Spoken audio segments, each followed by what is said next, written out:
Sunspots appear dark because they're cooler than the surrounding area. Okay, remember that's a very important idea. Why they're cooler, we're about to talk about. It has to do with the magnetic fields.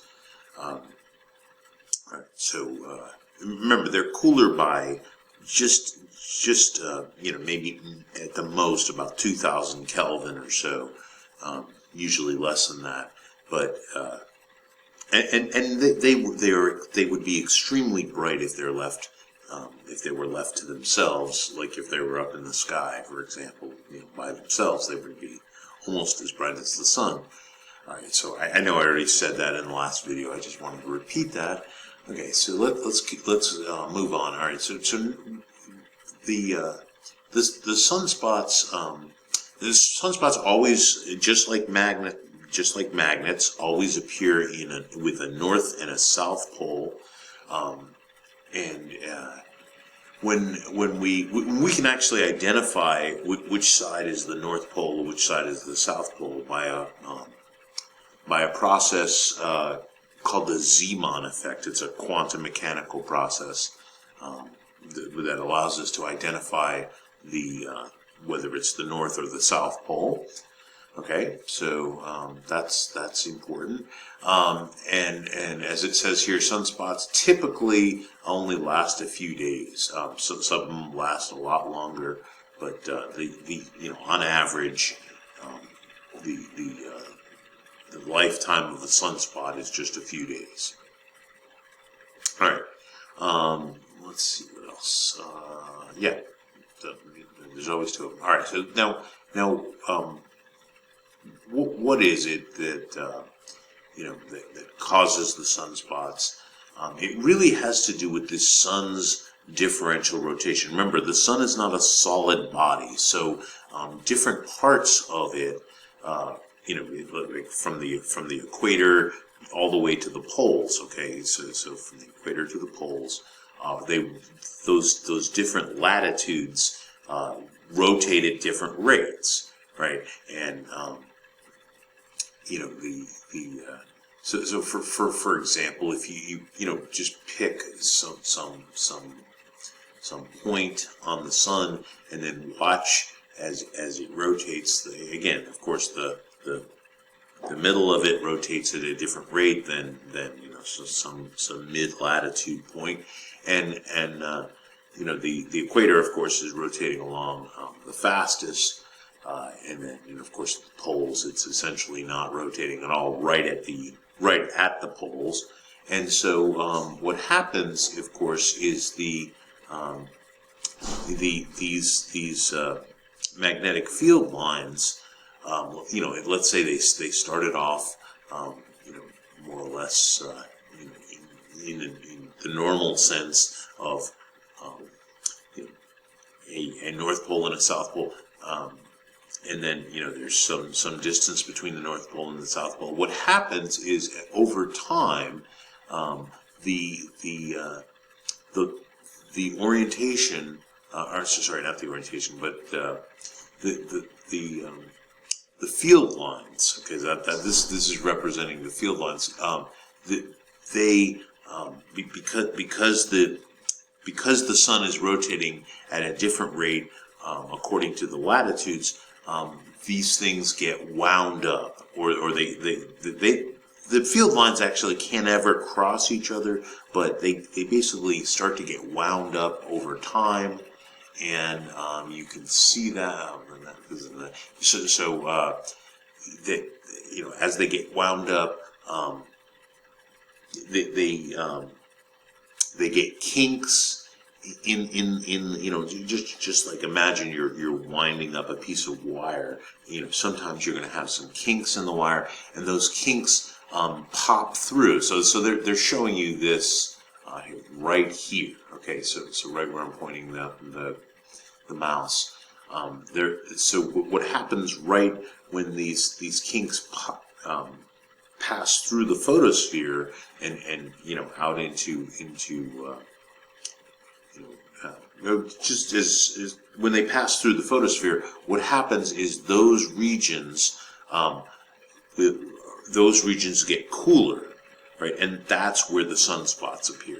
Okay, so because of this winding up due to the differential rotation, the winding up of the magnetic field lines, sometimes the field lines will pass through the photosphere. And basically what's happening is heat gets trapped underneath those regions. So the heat will not reach the photosphere, and therefore that particular region. Let me point the mouse there again. What happened to my mouse? Oh, there it is. So right at that region, the heat is not escaping and is being trapped underneath, and so that region appears cooler, and so that's why there's a sunspot at those particular regions. And again, they only last, typically a few days. Now this is an overall cycle, okay? So this is not having to do with any one particular sunspot. If you just counted the number of sunspots observed during a particular year, okay, so that's what we're looking at here. So excuse me.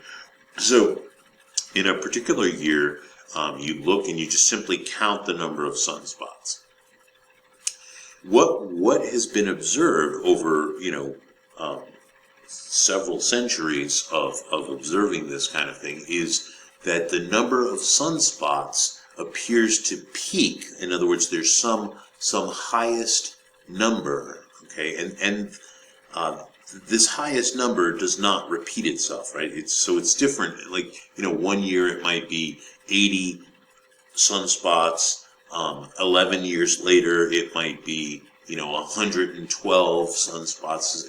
The next 11-year cycle, it could be as low as 75 or 150, right? It varies, right? It's not each 11-year cycle doesn't have the same number of sunspots, but there's some peak, some maximum number of sunspots every 11 years or so. It's not exactly 11 years, by the way, but on average it's about every 11 years. Okay, there's some maximum number of sunspots. That's what we're seeing. All right, so that's called the sunspot. The sunspot period is every 11 years. So in between the maximums, right? So of course we can count the maximums. In between there is times when there's just a small number of sunspots, right? And so that happens every 11 years too. So because there's a peak every 11 years. So in between there is there's usually some number of sunspots observed, but they're very small numbers of sunspots observed every 11 years. Okay, and that's called a solar minimum, and then the times when there's the largest number of sunspots, and again it varies from each 11-year period what the actual number of sunspots is, but those are called solar maximums, and so that happens every 11 years. All right. It turns out that this 11-year cycle is actually only half the story. All right. So, let's see. So sorry, I just wanted to see if they showed you that. And just to let you know, so here's what's going on, right? So every 11 years there is a solar, from an 11-year period to an 11-year max.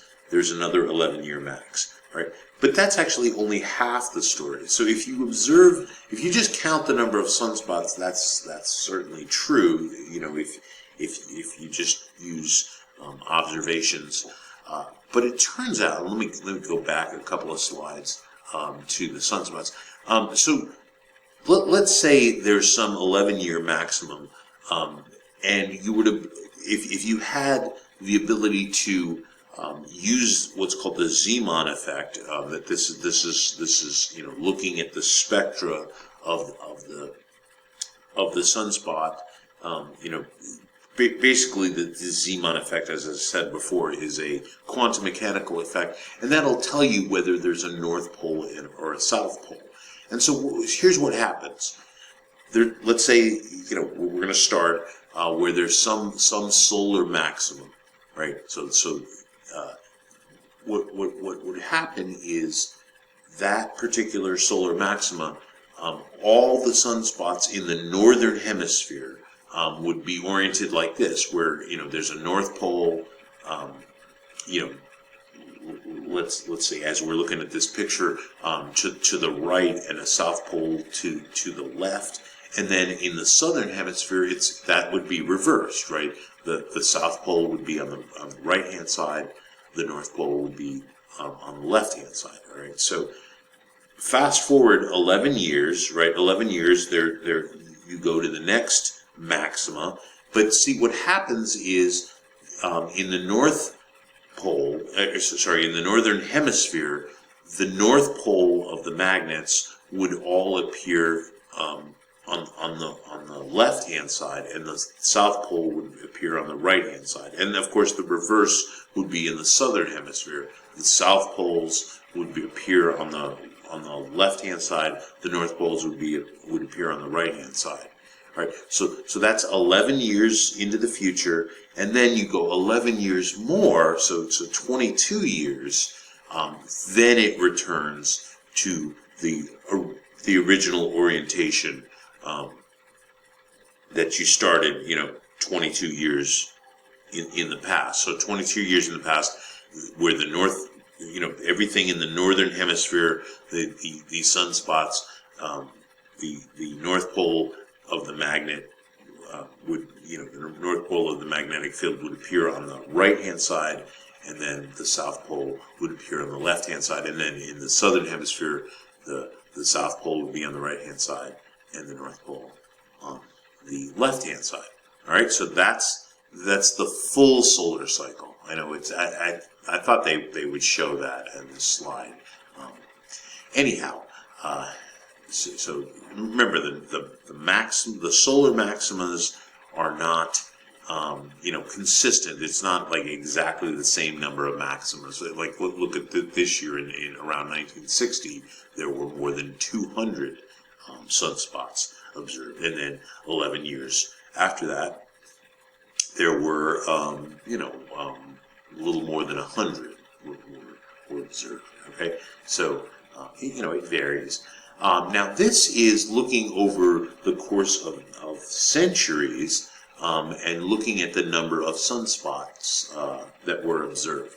And there's a particular, so every 11 years you're seeing some maximum number of sunspots. They vary, right? So this particular year, whatever that was, 17 something, there were more than 100 sunspots observed. And then look, the next solar cycle, 11 years later, there's less than 50, right? There's less than 50 right here, the early 1800s. All right. So, but then some people noticed that there was a historical record of this is actually saying it. Okay, so it's actually truly a 22-year cycle where the polarities, right, the North Pole and the South Pole of the magnetic field switch every 11 years.